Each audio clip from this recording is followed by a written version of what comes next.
अस्सलाम वालेकुम फ्रेंड्स, मेरा नाम है बिलाल और आप देखें हमारा यूट्यूब चैनल बूरे वाला बर्ड्स गैलरी।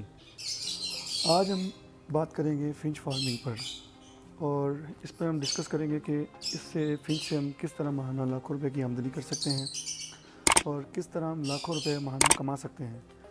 ये फिंच एक ऐसा बिज़नेस है जिसमें घरेलू ख़वातीन या कुछ ऐसे स्टूडेंट्स जो साइड बिज़नेस चाहते हैं और घर में एक छोटी सी इन्वेस्टमेंट से अच्छी अर्निंग चाहते हैं, उनके लिए बेस्ट अपॉर्चुनिटी है कि फिंच की फार्मिंग की जाए।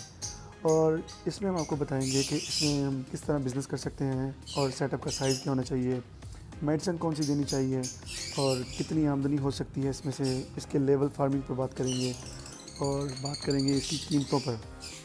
तो सबसे पहले हम शुरू करते हैं इसके बिज़नेस प्लान पर। तो ये फिंच फार्मिंग एक ऐसा कारोबार है कि जिसके लिए हमें कोई ना कोई बहुत बड़ी जगह दरकार है, ना कुछ ऐसा कोई जिसके लिए हमें कोई अलग से जगह लेनी पड़े। इसके लिए छोटा सा एक साइज़ दरकार है केज का, जिसका साइज़ होना चाहिए मिनिमम कोई, जैसे कि आप ये हमारी गैलरी देख सकते हैं ना, ये इसका साइज़ है 8 फीट इसकी लंबाई है और 8 फीट ही इसकी चौड़ाई है, जिसमें आप इजीली कम से कम 100 पेयर आराम से लगा सकते हैं। ये अभी मैंने स्टार्ट किया है, पहले हम फिश फार्मिंग के काम कर रहे थे लेकिन हमने कुछ रीज़न्स की वजह से ये रोक दिया था। उसके बाद हम कन्योर्स के ऊपर काम करने लगे।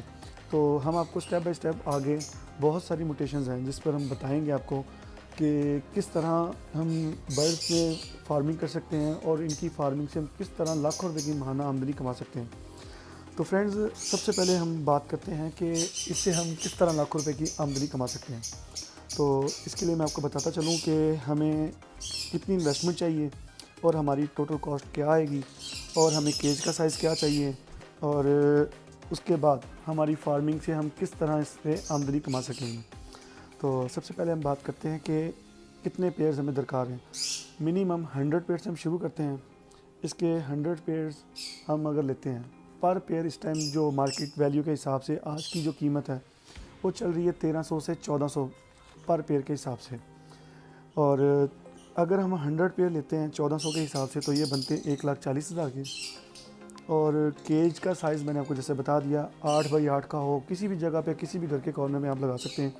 8 बाई 8 और 8 फुट ही इसकी ऊंचाई हो, जिसमें आप आराम से 100 मटकी से भी अबव लगा सकते हैं, लेकिन 100 मटकी काफ़ी है। और जिसमें हम आगे ये 1,40,000 के आपके पेयर बन गए। आपका केज जो बन गया तकरीबन मैक्सिमम भी बना, तो जैसे ये मेरा ये केज बना, मैं आपको दिखा देता हूँ कि ये इस तरह बना है। एक कॉर्नर में मैंने बनाया है, ये आप देख रहे हैं। तो इस पे मेरी कॉस्ट आई थी तकरीबन 8,000 और अब की हम कॉस्ट लगा लेते हैं कि तकरीबन 10,000 पे इस पर ख़र्चा आएगा। ये हो गया हमारा 1.5 लाख रुपए। और उसके बाद बात करते हैं कि इसकी फीड और ट्रे वगैरह, तो तकरीबन हमारा 2 से 3 हज़ार रुपये का टोटल ख़र्चा है। और उसके बाद 100 मटकियाँ हमारी आएंगी इनकी ब्रीडिंग के लिए। वो 50 रुपये की एक मटकी के हिसाब से अगर हम बात करें तो तकरीबन ये 50 के हिसाब से 100 मटकी बन गई 10,000 रुपये की। ठीक है, तो उसके बाद फीड बर्तन वगैरह हमारे हो गए, तो टोटल कॉस्ट तकरीबन 1,70,000 से 80,000 रुपये का हमारा ख़र्चा है।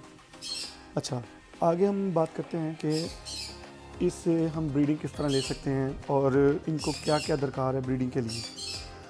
सबसे पहले फ्रेंड बात करता हूँ कि मैं आपको बताता चलूँ कि जो फिंच है एक इंतहाई आसान बिज़नेस प्लान है हमारा ये, और सबसे आसान फार्मिंग फिंच पर हो सकती है कि जिस पर आपको कोई घंटों की मेहनत दरकार नहीं, कोई कुछ भी नहीं करना आपने।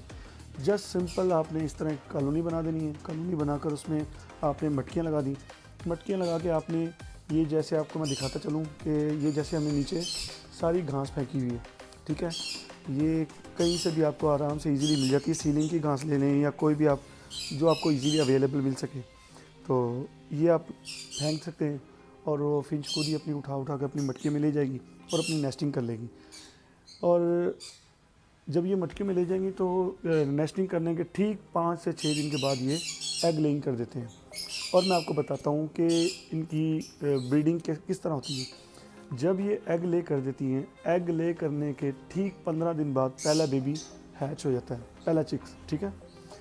तो ये 5 से 6 अंडे देती हैं एक क्लच में, और इनकी मतलब पूरे साल में ब्रीडिंग चलती है, लेकिन जब गर्मी का सीज़न ज़्यादा हो जाता है, गर्मी ज़्यादा पड़ने लग जाती है, तब इनकी ब्रीड रोकी जाती है। वो इसलिए कि परिंदे को रेस्ट देना भी बहुत ज़रूरी है। जो लोग लालच करते हैं, इनको रेस्ट नहीं देते, वो नुकसान उठाते हैं। नुकसान क्या होता है, बर्ड्स अंडे दे दे के वीक हो जाता है, कमज़ोर पड़ जाता है, अंडों की रेशो कम हो जाती है, अंडों में फर्टिलिटी कम हो जाती है, और काफ़ी सारे नुकसान होते हैं, जिससे बर्ड्स आपका एक्सपायर होना शुरू हो जाता है। लेकिन अगर हम इनकी छोटी सी एक रेशो पकड़ें कि 5 क्लच के हिसाब से, हम ज़्यादा नहीं पकड़ते, हम छोटी सी एवरेज के साथ चलते हैं। अगर हम 5 क्लच के हिसाब से एवरेज पकड़ते हैं कि एक जोड़ा 5 क्लच एक साल में देता है, तो मेरे भाई ये अगर एक पेयर हो, अगर वो 6 अंडे दे, तो हम उसकी एवरेज पकड़ लेते हैं 4 बच्चों की। कम से कम एवरेज पकड़ेंगे ताकि आपको सीखने में, सुनने में, समझने में आसानी हो। अगर एक क्लच में ये 6 अंडे दे और 4 बच्चे हैच करें, और साल में ये दे दे 5 क्लच, 5 से ज़्यादा भी देते हैं, 10-10, 12-12 भी ले सकते हैं, क्योंकि ये बहुत ही आसान ब्रीडिंग इनकी होती है कि ये अंडे देने के बाद ठीक 15 दिन बाद बच्चा हैच कर लेता है, और बच्चा अंदर जब अंडे से निकलता है तो 15 दिन बाद वो मटकी छोड़ के बाहर आ जाता है। उसके बाद जो इनकी ब्रीडिंग एज होती है वो होती है 2.5 से 3 मंथ की। 2.5 से 3 मंथ के बाद ये खुद ब्रीड के काबिल हो जाते हैं।